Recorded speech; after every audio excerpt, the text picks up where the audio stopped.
Hello and welcome to the AP Top 25 College Football Podcast. I'm Ralph Russo, the college football writer with the Associated Press.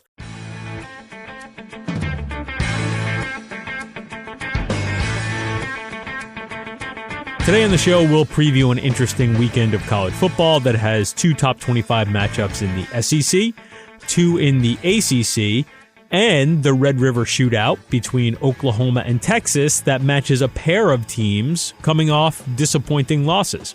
We'll get into all that with David Ubben from The Athletic. David is the beat writer for number 14 Tennessee, which plays at number 3 Georgia on Saturday. Before that, he covered college football in Texas with a focus on the Big 12. I wanted to bring David in to talk about his old life, to give some insight on Texas and Oklahoma and Texas A&M, which also has a big game this weekend against Florida. And we'll have him dive into his new life and give us an idea on where Jeremy Pruitt's rebuild stands with the Vols in Knoxville. Thanks for listening to the AP Top 25 College Football Podcast. You can find us on Westwood One Podcast, Apple Podcast, just about anywhere you like to get your podcast. If you like what you hear, give us a good review. It helps college football fans find us, and it helps us find more college football fans. And away we go. Joining me this week on the podcast is David Ubben from The Athletic. Now, first of all, Dave, thanks for coming on here. Appreciate your time. It's been a little while. I don't know if I've talked to you since you've made the transition to Knoxville. I mean, we've maybe texted and stuff, but I don't think we've had you on here since you have become The Athletic's Volunteers beat writer. I don't think so. Yeah, it's good. It's been an interesting road. It's a whole lot different. It's the first time I focused on one team in, goodness, almost 10 years. So it was a fun challenge. That was one of the big reasons why I took this job and moved across the country. And it's been great. So David's life is now as the Tennessee beat writer, does a great job with that for The Athletic. His previous existence was in Texas and in Big 12 country and very much covering the Big 12 at large. And he was immersed in Texas football. So let's start there. Now, we sort of know what has happened last weekend in Texas and at the University of Texas and with Oklahoma, Big 12 footprint, and then Texas A&M didn't have a particularly good weekend. All of those teams have big games coming up this weekend. That's the other thing too. Like, it was a bad weekend for a bunch of those teams, and they all have big games coming up this weekend. Let's start with the University of Texas. And I feel like we have, like, I don't know, to a certain degree, I almost feel like is there anything more left to say? We have been exhaustively poring over the autopsies of these bad losses and trying to figure out what's wrong with Texas now for so long. It has been such a thread in the conversation nationally of college football.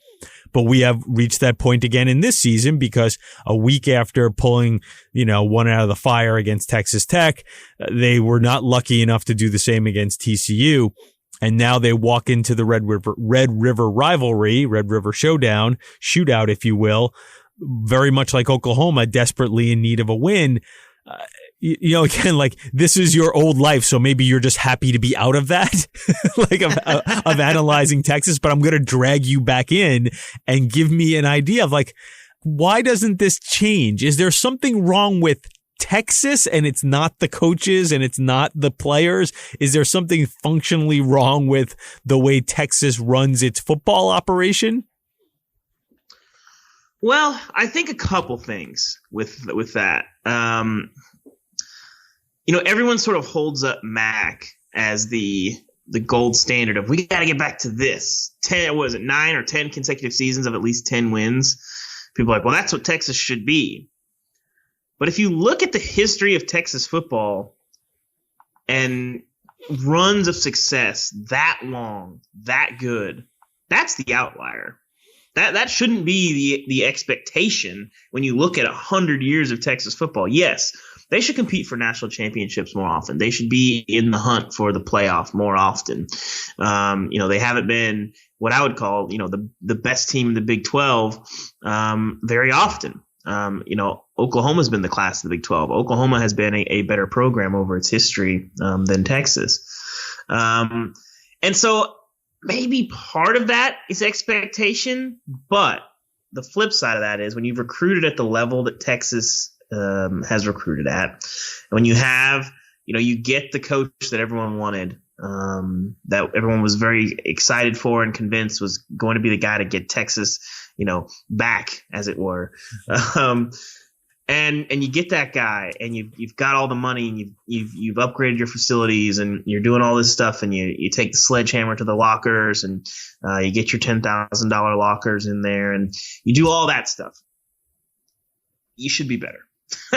That's what it is. I think there's a middle ground between Texas, going 8-5, coming off of a Sugar Bowl, and winning 10 games 10 years in a row. I don't know that Texas is ever going to get back to that point of winning 10 games, for that long and having that much sustained success, punctuated, of course, by one national championship and another appearance in a national championship. I think Texas can probably play in big games about that often, but where you don't have these dips, I'm not sure.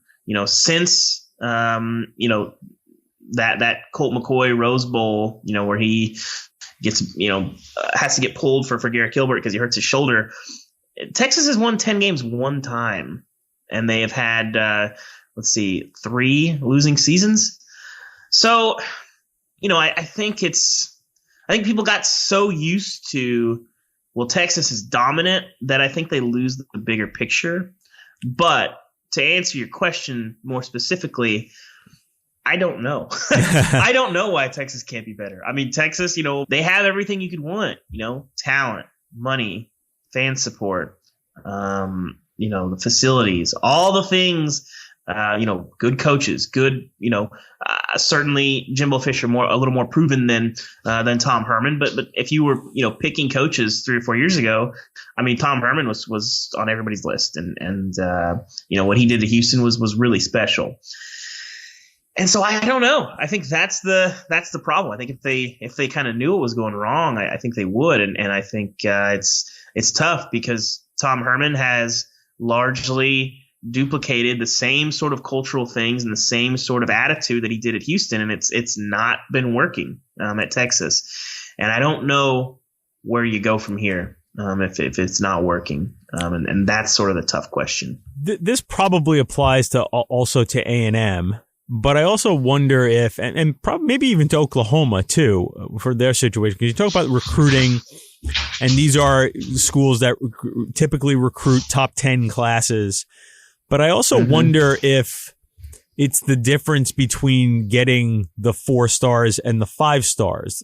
The truly elite, because even within the state of Texas, right? Like even Herman has had some issues getting not doing well in Texas, but not doing well enough, not getting the very best players in Texas. So I do wonder if the entry of the SEC into Texas, and not to mention now everybody's sort of recruiting more nationally, especially the very big programs. So now Ohio State clearly just drops into Texas, and Clemson will drop into Texas, is allowing Texas to come up with, hey, look at this very good recruiting class of 4 stars. But we're not, but not being good enough to get a bunch of the 5 and the really elite talent, the very best of the best players don't necessarily go to Texas. And that creates a certain volatility. So now again, this is not a one answer question. There's always obviously going to be multiple reasons for issues going on. But I do wonder if maybe when I see Texas's classes, I'm not seeing enough of the truly elite players where the guys who step in immediately play and immediately make an impact like I see at Georgia, Clemson, Ohio State, and Alabama. Yeah, I think there might be something to that, but I think the flip side of that is, when we've seen Texas play, against, let's use Oklahoma, for example, obviously, sort of their natural peer. When you watch those games, you don't look at those games and say, well, Texas just doesn't have the players to compete in this game. They do. A lot of times Oklahoma has had the better playmaker at quarterback, but if you look across the roster, Oklahoma might have had a little bit better, recruiting, but it's usually pretty close. I'd have to stack up their full rosters, but I imagine it's pretty comparable. They don't have a talent disadvantage, especially when they play Oklahoma. Now, Texas has not won their way into the playoff where they have to step up, against an elite Alabama team. They did upset Georgia in the Sugar Bowl, a couple of years back. But, I think if Texas was matched up against, the LSUs of last year, the Alabama, the teams that have really rolled over Oklahoma, I think they'd have a talent issue. So I think there's something to say for that. But right now, their focus has got to be catching Oklahoma. And the talent gap is not true there. Now, if you're looking at A&M, I think there is a talent gap there between them and the Alabamas and, last year the LSUs and the Georgias. And when you see, like we saw over the weekend, when A&M plays Alabama, you're like, they're not in the same class as Alabama. This is not a competitive game. Alabama is dominant. But you don't see that when Texas plays Oklahoma. You never see that. And so when you're talking about dominance within your own conference, Texas there's no reason that I don't think you can chalk it up to recruiting for Texas. There's something else going on. For A&M, it is, I think, just as simple as their roster is not as good as Alabama. And maybe one year they can tie for the league or for the division and get a tiebreaker and get to Atlanta. Maybe it doesn't look like that's going to be the case this year when you look at their first couple games. But it's a rough situation. My colleague Ari Wasserman, I think he's one of the smartest national recruiting guys out there. He wrote this weekend about it and wrote about how there is something to the fact that there are so many really good 4-stars and those like really great players that aren't the elite players, that sometimes maybe there is a little bit of, misidentification sometimes or something along those lines. That maybe could chalk that up, that maybe their evaluations are not great. And I think one thing that I've heard over the years as well about Texas players compared to players in, Florida or Mississippi or Louisiana is that, obviously in Texas high school football, these are mini college operations in many cases. You look at the way that Allen operates, North Shore, the biggest programs in Texas. I mean, if you went in there and saw how they operated for a day and you went into a low-level FBS team, it would look not that unlike it. I mean, what Allen has a $50 million stadium or something like that. Yeah. And so what comes with that is, I wouldn't say they have strict nutrition programs, but that's something they're thinking about. They're in serious weight programs. They're in strength and conditioning programs. And the thing that I've heard from coaches a lot over the last decade is that sometimes players from Texas get to college and I don't know that maxed out is the right word, but they are much more developed and don't have the upside of some of the players that come from poor states and poor programs that haven't had those resources put into them already. And when they get into these programs, they may be already high 5 stars or high 4 stars or even 5 stars, and they still have a ton of potential, and they tap into that when they get all these resources plugged into them. Is that part of it? Just that the talent well is different in the South than it is compared to Texas. I'm not sure. There might be some of that. Again, like you said, I'm not sure that there's one magic bullet. I think there's a lot of different things that can factor into this, and some of it is theoretical, some of it is really intangible. But all I know is when I watch Oklahoma play Alabama or LSU, and when I watch Texas A&M play Alabama, what happens is what should happen. Those beatdowns have not surprised me. So Oklahoma now has lost 2 in a row for the first time since 1999, 2 in a row regular season games. There's been a couple of times where they've lost a final game of the season and then a bowl game, but first time since 1999 they've lost 2 regular season games. 1999 was Bob Stoops' first year. The very next year, Bob Stoops won a national championship, and that gave Bob Stoops, vaulted Bob Stoops into one of the great runs in Oklahoma history. He was a made man after a couple of years. Then he went out and beat Texas every year for a bunch of years. So even though he wasn't winning national championships, he was competing for them. He was beating up on Texas. It was nothing but, ponies and rainbows in Oklahoma for a few years there under Bob Stoops. When things started, falling off a little bit, corrected the trajectory, brought in Lincoln Riley, and handed it off to Lincoln. I'm using a long lead up here because Lincoln Riley steps in. He seems to make the program a little better. The program was in good shape. That's why Bob stepped down. But Lincoln steps in and goes, "Hey, now I'm taking this team to the playoff. I beat Ohio State, something Bob didn't do, and almost beat Georgia." And you're thinking, "Oh, wow, like." This is great. Like, Oklahoma is now ready to take another step and get back into maybe winning national championships. But over the last couple of years, Kyler Murray took over for Baker and he was great, and Jalen took over for Kyler and he wasn't quite as great, but he was still great. And now Spencer Rattler is not quite as great as that, but he's also young. And now things are starting to get a little bit exposed. It seems like Oklahoma has slipped a little bit, and just enough so that they can't just rely on this offense anymore. It's just a weird moment that now Lincoln goes into this game against Texas for the first time with his fans going, what's going on here? Again, very long lead up. I know Oklahoma has 2 losses already, and a third loss pretty much means your season's over, right? You're probably not winning anything significant if you lose another game. But who do you think has more? Because I actually think maybe Tom Herman has more pressure going into this game than Lincoln Riley, because Lincoln Riley has already built up some credibility. Who needs a victory more in this game? Oh, I think it's absolutely Texas. Lincoln has that capital. I know the frustration from Oklahoma fans. I get it. But you're still talking about, what? 3? Have they been in the playoff the last 3 years, or is it just 2 of the last 3? Last 3 years they've been in, and four of 5, and out of the 5 Big 12 championships. Yeah. Yeah, I get the frustration, but he'll be fine. And ultimately, the defense has been off to a rough start, but I think people wanted to believe that, we can just pick up where we left off with Rattler. Well, Tennessee's had the number one. Oklahoma's had the number 1 pick in the draft playing quarterback for them for the last couple years, or 2 of the last 3 years. And then Jalen Hurts is also an NFL quarterback. He's second rounder. Yeah. Yeah, exactly. And so I think everyone, maybe wanted to believe that there'd be no drop off with Spencer Rattler, but watch the first, 3 games. Outside of the Missouri State game, which, take from that what you will, there's been a drop-off. He hasn't been able to make the plays when he's needed to make them.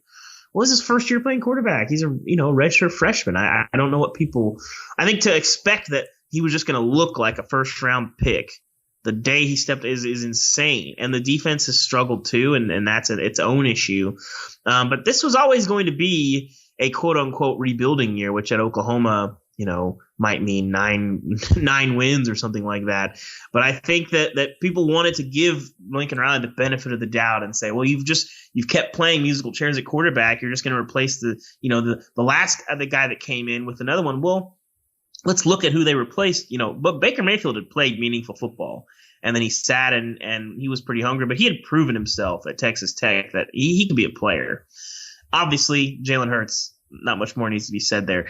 Kyler Murray, less proven, I suppose, but still a big talent who played some football at Texas A&M and proved himself a little bit. He had some question marks, but still he'd played more than Spencer Rattler. And so Rattler comes in and to just expect that there was going to be no drop-off. Rattler, obviously, live arm, tons of promise. But all of a sudden you throw him in a situation where he's having to make pressure throws on the road at Iowa State, who always, can give a lot of teams trouble with their defense, and it can lie to you sometimes. The last couple games when they've needed some throws, Kansas State and Iowa State hadn't been able to make them in pressure situations. That's not great. But again, I would just say, when you look at everything that they have lost, of course they were going to take a step back this year.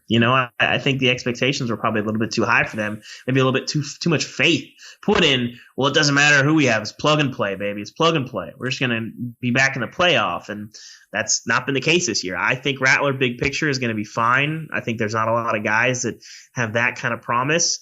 But, it is not plug and play. These things are harder than Oklahoma has made it look the last few years, especially at quarterback. Yeah, listen, you don't have a CD Lamb. Charleston Rambo looks like a good player, but, CD Lamb was a great player. He's not CD Lamb. Yeah, and before Yeah. CD Lamb, it was Hollywood Brown, who was a great player, a first-round draft pick, and you had Mark Andrews, who ended up who's now one of the best tight ends in the NFL, and you've had an assembly line of great offensive linemen. So at a certain point, even if you just take a little step back in all those places, you're now on to your fourth running back on what you projected to be this year, right? If you start looking at Trey Sermon, Kennedy Brooks, Stevenson, now, again, there's always another running back at Oklahoma. So if everybody takes just a little incremental step back, you end up with what Oklahoma is now, which is, 2 losses in the hole. And again, the bigger picture here is they just can't seem to get this defensive thing right. And there were some signs at the very early part of last year that they were creating a ton of negative plays, and at least they weren't getting a ton of they weren't a dominant defense, but they were making enough negative plays with the way Grinch was playing very aggressively that you thought, okay, this could be a way to go about things. But they tend to play small up front, and maybe because that's just the players they have. And now you're starting to wonder, is this, at the end of last year, you can almost track where they are now through their playoff games, right? They have the Georgia game, the Rose Bowl, where they play great. Again, the defense has always been a problem, but they almost beat Georgia. They were just a hair from beating Georgia and playing for a national championship. The next year with Kyler, they got handled by Alabama pretty well, but Saban and the rest of those guys came out of that game with a healthy respect for Kyler Murray, right? They were competitive enough because that guy was unbelievably special player. The next year, it's LSU, and it's just they get rampaged, right? So every year it gets a little worse, and now you're where you are now, where you might not actually make the playoff. Let me flip this to A&M and back into the SEC. Right. It's 3 years into Jimbo, and there is no discernible difference now between Texas A&M and Alabama. They're in the same positions as Alabama just toys with. But I would also suggest, and I even admit and wrote this, it's not fair. It's not fair to compare. Maybe now he's being paid so that it is fair, but I'm going to say it's not fair to compare A&M and Alabama. That should not be A&M's measuring stick. Mm-hmm. Florida should be, though. So I think this is a really interesting game this week, because if you want to show me progress, I'll give you a pass on Alabama. Maybe that's not fair, but I'll give you a pass on Alabama, the greatest dynasty in the history of college football. You can't get a pass on Florida coming to College Station. This is a game you kind of need to win. Yeah, it is. And I think, big picture, you look at A&M, it's probably not fair to compare Texas A&M to Alabama, but I think it is fair to compare Texas A&M under Jimbo Fisher to Texas A&M under Kevin Sumlin. And like you said, pretty indistinguishable. 9-4, 8-5. They look like they're headed for a similar season this year, unless something changes. And Florida's going to be a tough game for them. I think I don't know about a must win, but at some point you got to start winning the big games. And at some point, for better or worse, I think they did pay Jimbo Fisher to catch up to Alabama. And maybe that doesn't happen this year, but that's the pretty obvious goal for everyone involved. And they are not close to that right now. They are not close to that at all. And I think, especially considering that in year one, Kevin Sumlin beat Alabama and came relatively close in year two. Obviously didn't go well on the back half of that. But it's tough to feel like you're making progress. And like I said, especially when you have, one of, if not the best quarterback in the SEC coming back in Kellen Mond, there's not really, the opt-outs and all that stuff. I get that. They've lost some major pieces, Jamon Osborne, Anthony Hines. Those are significant losses. But at the end of the day, I don't know what to tell A&M again, because, I said when Jimbo got hired, if this doesn't work, I don't know where you go from here, because A&M not having bigger success is one of the biggest mysteries in college football over the last 20 years. I mean, the formula for how you have success in college football, you need a great coach. That's number one. You need support. You need resources. You need facilities, all of those things. And you need to matter. The people that care about your program need to really care about your program. And I'm not sure there are many programs in the country where that's, more true than at A&M. They have all those things. They have a talent base. That's probably the second biggest thing behind coaching, that you need to be able to have an easy talent base to draw from. Well, you're sitting in the middle of Central Texas. You're in pretty good shape there. I don't know. I don't know what it is for A&M. Yeah. Not a lot of hardware to show for, the last, 20 some years of football. They won the Big 12 in 98 on an upset for whatever it's worth. And, since then we just haven't seen, a ton from them. And I don't know what the answer to that is. I really don't. They've just struggled, and there is, I can't explain it. I've been covering A&M for a while, following A&M football for a while, and there is no discernible reason why they have not been better than they are. Yeah, and again, so I think this weekend, I won't ask you to go deep into the X's and O's here because you have your own team that you cover, but it'll be fascinating to me because Florida. Listen, this is Mullen's third year, right? Not Mullen's fourth year. Mullen was hired the same year as Pruitt, so this is Mullen's third year, and. You can make an argument that, maybe Dan took over a better situation, but did he really? I don't think so. Yeah, so it's iffy. I mean, you can make the argument, but I'm not sure if I'll buy the argument. But if you see where Florida is, that's why I think this is, again, it's hard to sort of look at Florida. They're on different sides of the SEC. They're not rivals. So to draw the easy conclusion that this is the measuring stick, this is the thing that we should be looking at as far as where Jimbo has his program as opposed to where other coaches in similar situations, like this is a similar situation. Mullen is in year 3. His program has gotten a little better each year. This looks like, at the very least, it's his best offense. It looks like a Dan Mullen program. Mullen came in there with the charge of fix this offense. We want to be fun again. We want to be a Florida team that scores a bunch of points because we are in Florida and that's the way you win. And that's, we have the ability to get these players. We want to be that team again. They may have some defensive issues. I don't know if they're as good as Georgia. I really don't think they're as good as Georgia in the long run. But they have a chance to be, in this conversation of top 5 team, maybe a playoff, maybe an SEC championship the rest of the season. Texas A&M, it would seem, even if you can't beat Alabama, should be there. So that's why I think this is such a big measuring stick game. And I'll just be interested to see if they can keep up with Florida because I don't think they're going to shut down Florida. No, I don't. I think, is there such a thing as a must-compete game? I don't know about a must-win, but if they, lose that game by 3 scores, man, going to be some awkward times in Aggie land, to say the least. I don't, Yeah, you have some get-right games coming up, at least. Listen, Mississippi State after that, Arkansas after that, South Carolina. Now, listen, there are no gimmies in the SEC, but I think we got a pretty good idea of what Mississippi State is, which is sort of a Mike Leach team. And Arkansas, again, much improved, but okay, Arkansas in College Station shouldn't be an issue. South Carolina might be bad. They might just be bad. Before the schedule really does crank up again for A&M. But right, it's at least they must compete, must look like Texas A&M needs to look like Florida. They need to look like Florida's equal. And we'll see if that happens. I don't know if it's going to, but we'll see if it happens. So when we come back from a quick break here, I want to get to your new life, and that's Tennessee, because Tennessee has a pretty interesting game this weekend against Georgia.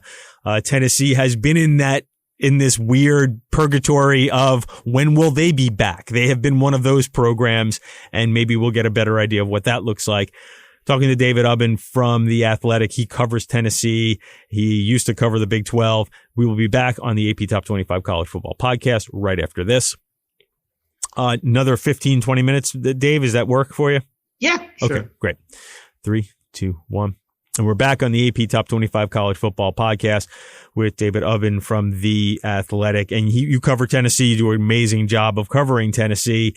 Tennessee has looked very good for the first couple of weeks of the season, especially last week against Missouri. I don't think Missouri's any good, but you know what? They did what you're supposed to do to a team that's not any good. They went out there and they just pounded on Missouri.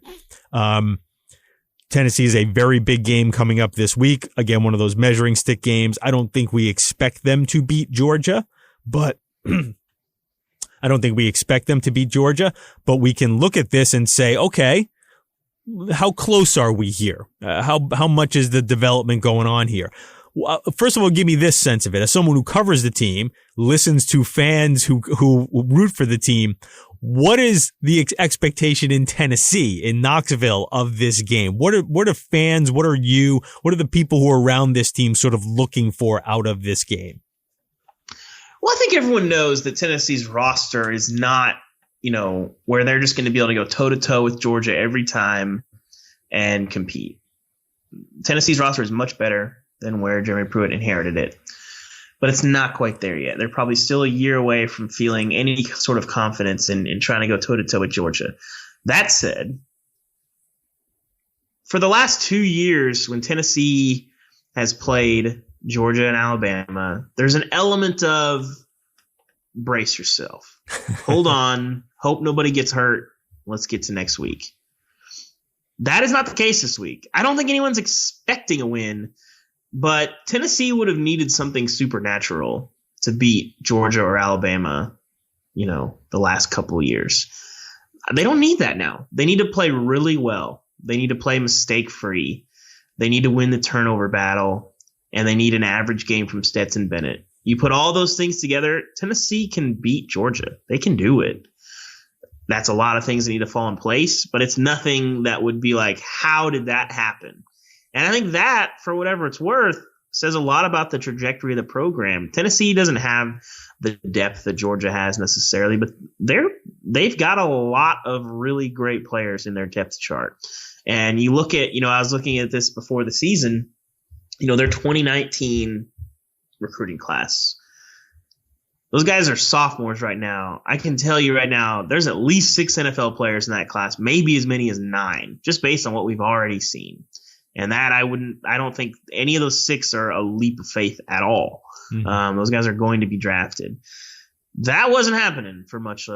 Tennessee, the first year Jeremy Pruitt gets here, they have, I think, nobody invited to the combine. I mean, that's the status of the program that he inherited. And 2 years later, this is a remarkably improved program. They're not there yet, but I mean, you do that in 2 years. I think I like to talk about the progressions that people make. I think 1 win to 5 wins is the second hardest behind 10 wins to 13 wins of making that progress. 5 wins to 8 wins is the easiest. We see that all the time. That's what Tennessee has already done. 8 to 10 is, I think, the third hardest. And that's where Tennessee's at right now. I think they'll probably get there. I think they're just going to build up where their roster is just more talented than a lot of teams. But then once you hit that sort of 9-10 win benchmark, it's kind of where A&M was. We were talking about in the first segment. Texas has been as well. Getting to that, okay, we're really good. Now we're like in the playoff good. That's a tough step. But right now, Tennessee is in that let's get from 8 to 10 win spot. And I like their chances to do that. And part of that is competing in games like this and occasionally winning them. And then if Tennessee has its way, in the next year or two, you'd like to play a game against Georgia and look like Georgia's equal. We'll see if Tennessee gets there. But I think getting to the point where nobody around Tennessee is bracing themselves for this weekend. I think Tennessee fans are hoping right now. They know you catch a couple good breaks. It's going to be a low-scoring game. It's going to be a physical game. I think Tennessee, they got to feel good about their offensive line a little bit. How about the defensive line, which is not quite have the same high-level talent? But there's something to be said for that this year when they play Alabama, when they play Georgia, they're not going to be bracing themselves. They're going to be hoping that things fall and they can win that game without needing anything supernatural. And, that's what progress looks like.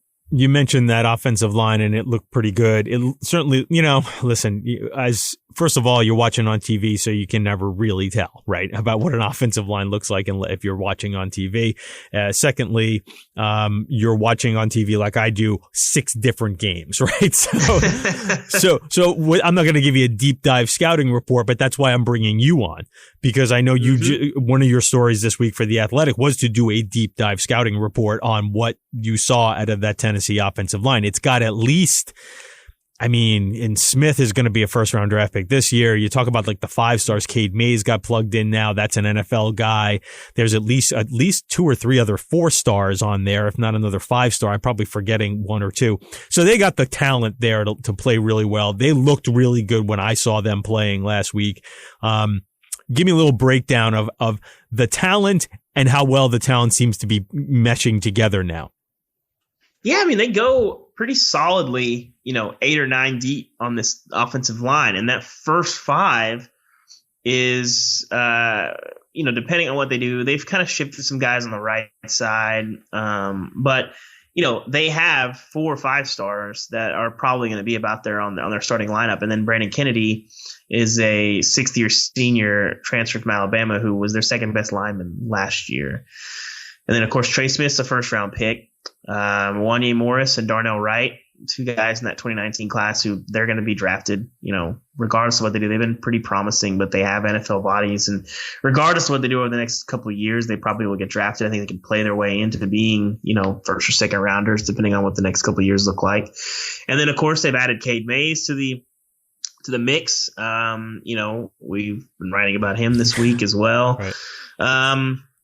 And then behind them, they have guys that they really trust. Jameer Johnson is a guy who, Wanye Morris has missed. He's had 2 separate stints in quarantine, which is poor luck for Tennessee. But Jameer Johnson started week 1. He was hurt last week and didn't play. But they trust Riley Locklear. They've thrown Javontes Spraggins, who was I think like 350 pounds when he committed to Tennessee. He's trimmed down quite a bit, but they have a ton of guys that they feel good about. And then, now they have this new jumbo package because, Jerry Pruitt hasn't come out and said it, but just reading between the lines, Austin Pope was a tight end. He was their lead blocker on probably 85% of their runs last year. And he's had back surgery and re-hurt his back, and he may not be available this season. And Tennessee is then faced with, they don't have anybody really behind him at tight end. That's really their only position where they just don't really feel great about. They don't have anybody that they're looking to get the ball into in the passing game or that they trust in the run game really yet. So their answer was, screw it. Let's just put a couple more offensive linemen out there. And I have taken to calling this package the Pancake Pantry. 7 offensive linemen. Ralph, 7 offensive linemen. They put those 5 out there, and then in tackle or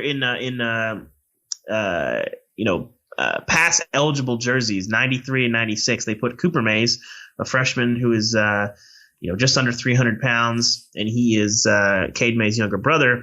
And then Locklear, who started games at right guard. They're putting those 2 guys at tight end. That's 2,175 pounds of meat. That is they just mashed on Missouri. And they were good. They weren't great, but they were getting a push. And they used that jumbo package a lot. They even threw out of it a couple times. They'd put those 7 up there. They'd max protect, have 2 receivers, and try to get open. That worked, somewhat well. I think they only did it a couple times against Missouri. But the offensive line is good. I think when they added Cade Mays to the mix, Tennessee at this point has got a chance to be as good as any offensive line in the country, and certainly in the SEC right now. I think the percent of pressures and running back yards per carry before contact are the 2 stats I think that really tell you brass tacks how good is your offensive line. And right now, Tennessee's running backs are averaging 2.12 yards a carry before contact. That's second best in the SEC. That means they're getting 2 yards downfield before anybody's laying a hand on them, much less tackling them. Granted, they haven't played the best competition just yet, but they're still playing SEC teams. And I think that says a lot right now. And this group, especially considering, for most of camp, they were in and out of quarantine, not really together. They don't know what to do with Cade Mays. Cade Mays isn't there in game 1. The upside for this group is enormous, and they're already really good. So Tennessee's going to ride this offensive line. They have an identity. They're just going to mash, and they're going to have better luck doing that against some teams than they will probably against Georgia this weekend.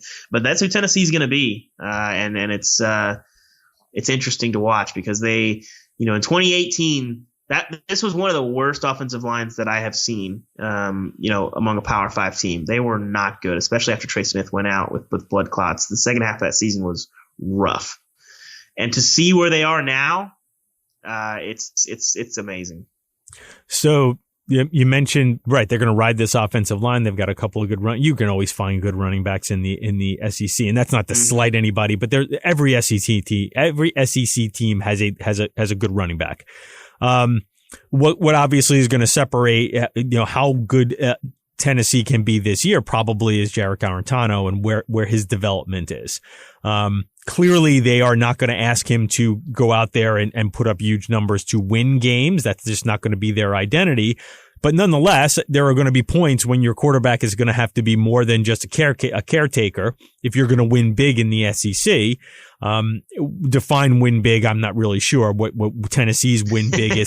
If they can pull one big upset. I think that's where Tennessee kind of is this year, right? If they can pull one upset from their gauntlet of Florida, Georgia, and Alabama, which they play every year. I don't think Tennessee's got LSU in the reschedule, but you would know that. They don't. Huh? Okay. So basically they got the big three that they usually get. If they can pull one upset, this is a huge year for Tennessee. That doesn't mean it's a bad year if they don't pull an upset, but if they can get one of those games, it is a absolute validation of everything that Jeremy Pruitt's got going. To do that, you're probably going to have a quarterback who does more than just hand off and more than just a caretaker. Whereas Garantano, who came in there as a 4/5-ish star kind of guy, a lot of hype. I remember meeting his dad at a camp. I don't go to a lot of the recruiting camps, so there was one in Jersey, and I met his dad, and Jersey's finest, yeah. Yeah, and he's an interesting guy too. He was very much, set up, and they got him because the dad had a good relationship to a certain degree with Butch Jones, and that was a father who was very confident that his son was going to be an NFL quarterback, and he certainly has all the looks of that. Where is he in his progress? How much does Tennessee trust him at this point? Well, I mean, I guess I would say the staff has more trust than the fan base. I suppose that's the case just about everywhere. Yeah, that's he's got to be more consistent. I mean, the accuracy was, not fantastic in week one, but again, like the offensive line, the receivers, which are a completely retooled group this year, were also in and out of quarantine and haven't really been able to practice. So maybe there's something there. But ultimately, there were balls that he's got to make that he missed in week one. He was better in week two, played a lot better. Missouri hit them with a ton of man coverage, and he was dropping balls in there that were really tough throws. I mean, this is sort of the deal with him is the talent is obvious. He can make some really great throws. The issue is consistency. And then weirdly last year, decision making, which was never an issue for him, became an issue. That has not been the case this year. He's got no picks. Tennessee is one of two teams, so them and Kansas State are the only teams in the country that have played more than one game and don't have a turnover yet. And Garantano is a big part of that because last year he started throwing balls into double and triple coverage, which he never did. As a freshman or a sophomore, and you're wondering what the heck is going on. We haven't seen that. He hasn't thrown a ball this year that probably should have or even had a decent chance of getting picked. He's done a good job of decision making, and he's been high on some throws, but none of those were thrown into dangerous spots where you're like, oh, he got away with one there. So, I mean, it's just consistency. I mean, that's all it is. Like the high level play is there. I mean, he threw for 400 yards against Missouri last year. He didn't do anything that made you say, oh, wow. He was consistent. He made the throws that he can make over and over again and didn't make bad decisions. So that's sort of the task with him is because you can see it. You can't, you can't watch him play, see how he can move, his form, his arm strength. He's 6'4", 230, and say, how in the world is this guy a 4-star or 5-star guy? You can see it. It's pretty obvious. But the production, the numbers have not been there. The accuracy comes and goes at times. Last year, the decision-making became an issue. And the and the production, the numbers have just not been there. Part of that's playing in offenses that don't set him up to do that necessarily, especially with Tennessee, the way they want to mash now. He's not going to be a 3,500 yard, 30 touchdown guy.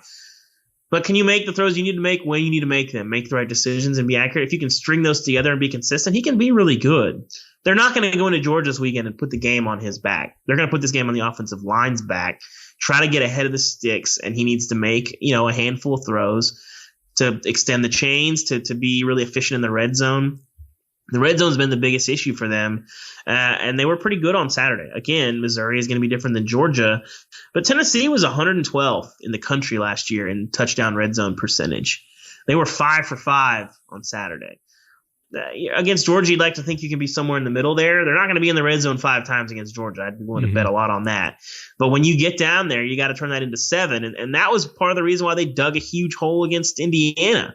I forget the numbers. I think they were there 4 times in the first 3 quarters, and they came away with 9 points. That's a problem, and Garantano was a reason for some of that. He's making some late decisions, missing some open guys, missing some throws, and that sort of was emblematic of some of the issues that can come up with him. And I think whenever he gets, I think sometimes the bad throws can compound themselves. So I think he loses confidence in himself.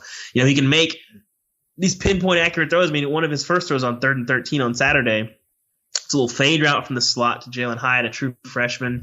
He leads him on the sideline, perfect over-the-shoulder catch. I mean, it's a tough throw. You can't throw it any better. The touchdown pass to Josh Palmer to basically clinch or to the go-ahead touchdown against South Carolina. Perfect ball, shot play down the right side. You can't throw that any better. And then all of a sudden last year you're seeing, he's trying to throw a bubble screen and he's throwing it in the dirt for a turnover because he's throwing it backwards. And this is kind of the story with him, is that when he can string it all together,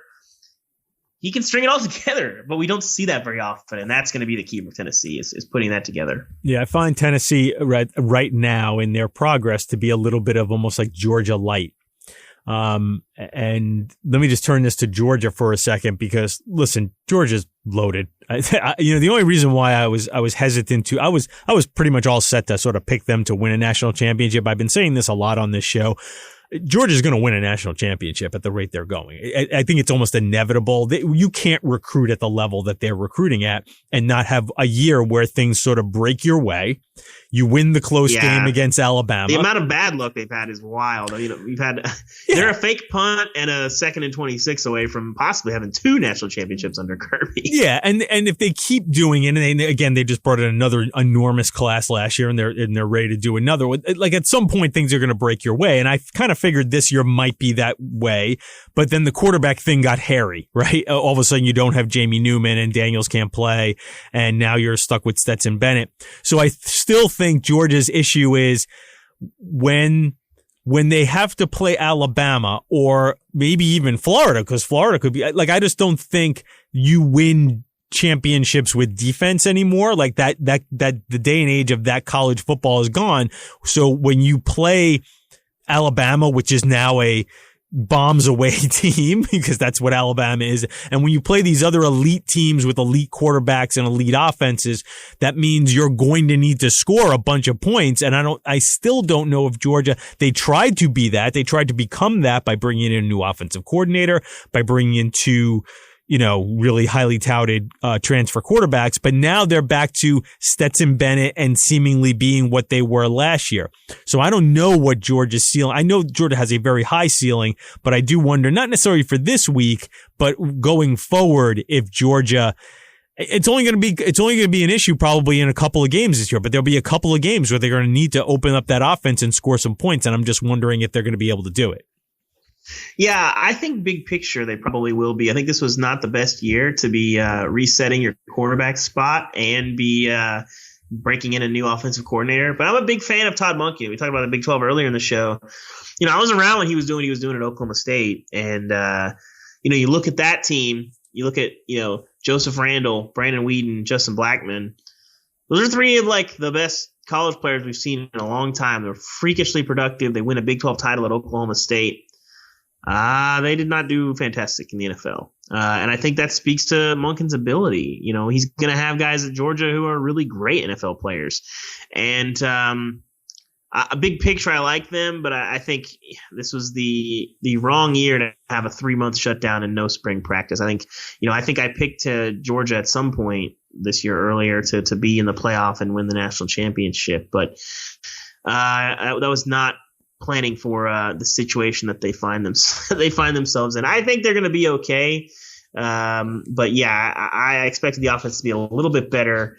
And then, of course, we'll see, if Stetson Bennett is the guy. I don't know that they have a huge high ceiling with Stetson Bennett. I liked him a lot better when they had Jamie Newman, of course, with that surprising opt-out decision, which has been a factor as well that, dare I say, has been somewhat overlooked in the first 2 weeks as we've had all this, hand-wringing about the Georgia quarterback spot. But, they've got as good a chance as just about anybody to go all the way when you look at how they've recruited their talent and what they can do.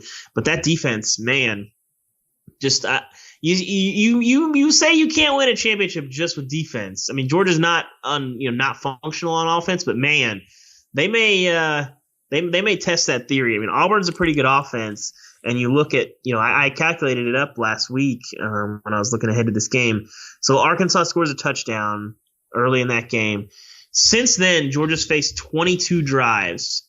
They have allowed 9 points. They have scored 9 points. Oof. And they've had 13 punts. They forced 6 turnovers, and they've had a safety. I mean, it is some boa constrictor stuff. And, if you only have to score 24 to win a game, which may be the case in a lot of games for Georgia. There may be some times they're going to have to score 40. Alabama jumps out to me. But that defense, this could be a generational defense. It's entirely possible. David Ubben is the athletics beat writer for Tennessee, does an amazing job covering the Vols. So if you are a Vols fan or just an SEC fan, you should subscribe to The Athletic just to read David's stuff.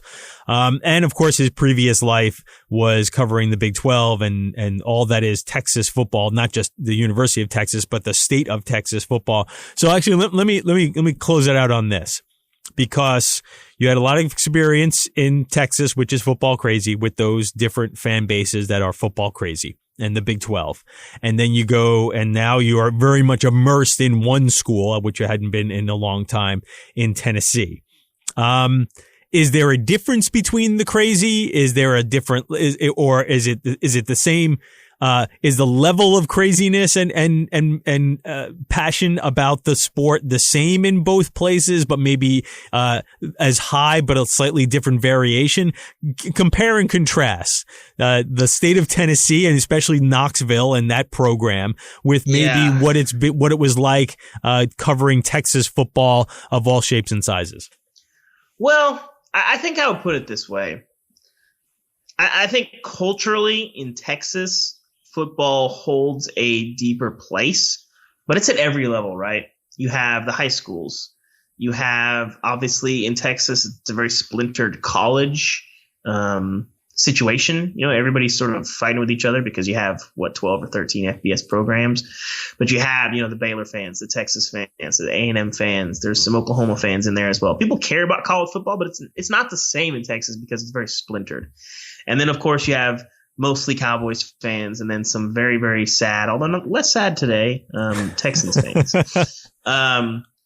So culturally in Texas, I think football has a bigger place.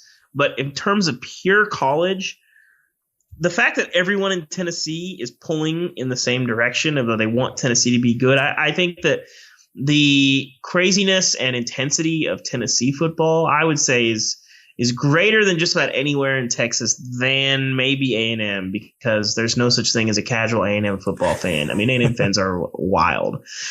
Texas obviously has the biggest fan base, but there's a ton of casual Texas fans that just sort of, get excited when Texas is good and kind of fall off, or maybe watch the game on Saturday when they're not good. That is not the case at A&M, and that is not the case at Tennessee. I mean, I've been covering Tennessee. They were 5-7 and 18, 1-4 to 8-5 last year.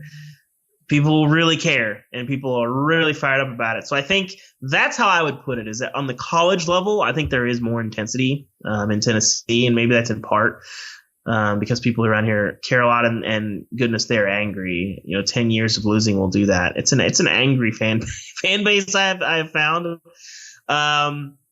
But they are passionate, I think, more so for college. But I think culturally in Texas, there's just so many levels of football. You're going on Friday, you're watching whatever team you watch on Saturday, and then you're watching the Cowboys on Sunday. That really doesn't exist in Tennessee. People like the Titans, but it's, they're making a playoff run last year, and, you wouldn't really know it. Whereas, Tennessee football is a little bit different. So I hope that explains it. No, it does, because that's how I would describe it. Yeah, it's sort of everybody is putting their energy is focusing all of their white hot intense energy into the Vols. Yes. Whereas a lot of all on the Vols versus, right. in Texas, it's on like 3 or 4 different teams. Right. You could have your Texas fix on Saturday. You could be really sad about the Longhorns, but then you can shift your attention over to the Cowboys and be mad at them for a little while. Sad too. Watch them. Yes. Right. There's a lot of football sadness in Texas right now. I think as we've talked about this, you look around at Texas, you look at A&M, and then you look at the Texans and the Cowboys. There is a lot of really deep football sadness in the Lone Star State right now. I suggested on Twitter, if you maybe this weekend we just mix up the coaches. Now, Bill O'Brien took that idea out of the water because he got fired. But I was thinking, what if you just flip flop Jimbo and O'Brien from Houston to from the Texans to the Aggies, and then you flip flop Herman and Mike McCarthy, and just see what happens with that. Let's just go with that for a weekend and see what happens. It can't really be any worse, right? Yeah, exactly. I think let's shake it up. Listen, it's not working. Let's shake it up. I'm up for it. All right, David Ubben from The Athletic, great Tennessee beat writer. Thanks for joining me today, David, and breaking it all down. Appreciate you. Appreciate your stuff. I'll give you one chance to pop your podcast before you get out of here, because you have a new podcast along with a lot of the guys from The Athletic covering the SEC. Yeah, so it's Football and Grits, and every weekday we're talking the SEC. I'm on there 3 days a week, so you'll hear me quite a bit. But our whole team of SEC writers will chip in, and then, of course, on Mondays, it's myself and Andy Staples, who I'm sure your listeners are familiar with. Oh, yeah, talking about the SEC. That guy. And there's always plenty to talk about. So, yeah, Football and Grits, we are available anywhere that you find your podcasts. And then, of course, if you listen on the Athletic app, it is ad-free. David, thank you so much for your time. And maybe at some point in the not too distant future, we will have an opportunity to run into each other in a press box. Who knows when that will be, but hopefully not too far distant future. Yeah, let's hope. It's been a weird 2 week college football. I've been to games the last 2 weeks, and I have not experienced anything quite like that. So here we go for week 3. I'll be heading down to Georgia this weekend. Thanks. Good luck with it, David. Thank you. And now 3 and out. First down. Since we previewed the 2 big SEC games and got into Red River Shootout with David, I'll take on the preview of the 2 big ACC games here. It's reckoning week for Miami as the 7th-ranked Canes go to number 1 Clemson. Miami has been one of the interesting stories in college football for the first month of the season. In fact, considering how little football was going on for most of September, I can make the case Miami was the story on the field. Derek King and the Canes have looked ferocious offensively with an explosive running game, taking them to 3-0. But now comes a trip to Death Valley to face Trevor Lawrence and company at Clemson. I can't see Miami having the same level of success running against Clemson. The Hurricanes will have to make more plays on the outside in the passing game, which means A, their offensive line will be forced to protect against a really talented defensive line. And B, Miami's receivers need to win on the outside, and we haven't seen much of that through 3 successful previous games. I do think Miami's defensive line, especially its pass rushers on the outside, will provide a good test for Clemson's offensive line that is still sort of coming together. Miami is neck and neck with Texas in programs constantly being assessed for their backness. Are the Canes back? And this, on the surface, looks like one of those big games in name only, an elite program in Clemson against one that has shot up the rankings, has some degree of pedigree, but really isn't ready for prime time, even though that's when the Canes play every week. Games like this entice us with the potential to drastically reshape a season. Clemson hasn't lost an ACC game since 2017.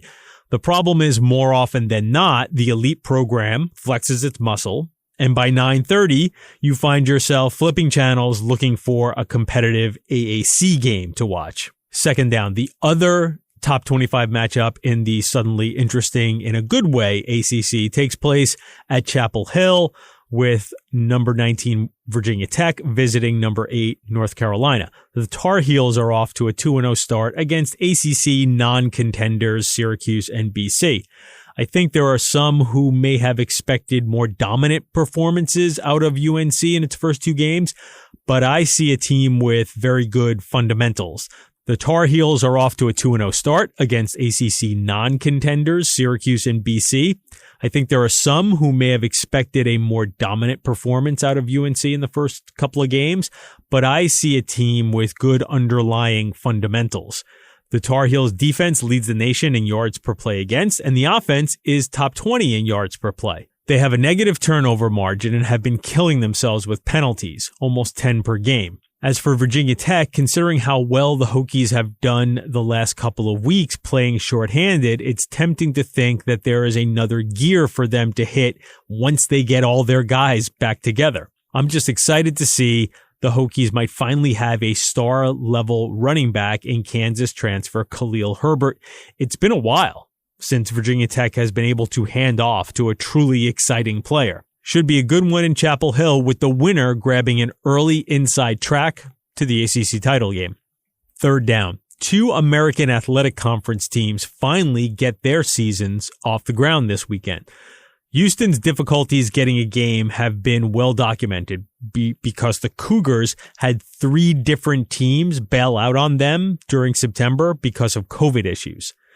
With less attention, Temple also has not yet played. The Owls were scheduled to start against Navy on September 26th, but they postponed early in September as COVID restrictions in Pennsylvania put the team way behind in preparation. One last note related to postponements before we get out of here. If you follow me on Twitter at Ralph D. Russo AP, you probably have noticed that I keep a running list on FBS games that have been PPD'd or canceled by COVID. So last week, there were only 2 games to get PPD'd. That was down from 5 the week before.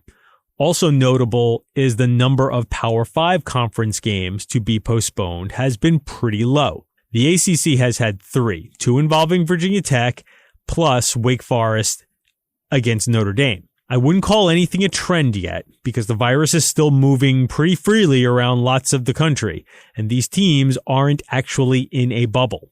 But if you want to find an encouraging sign that maybe the rest of the season can go off with minimal disruptions, I guess this is it.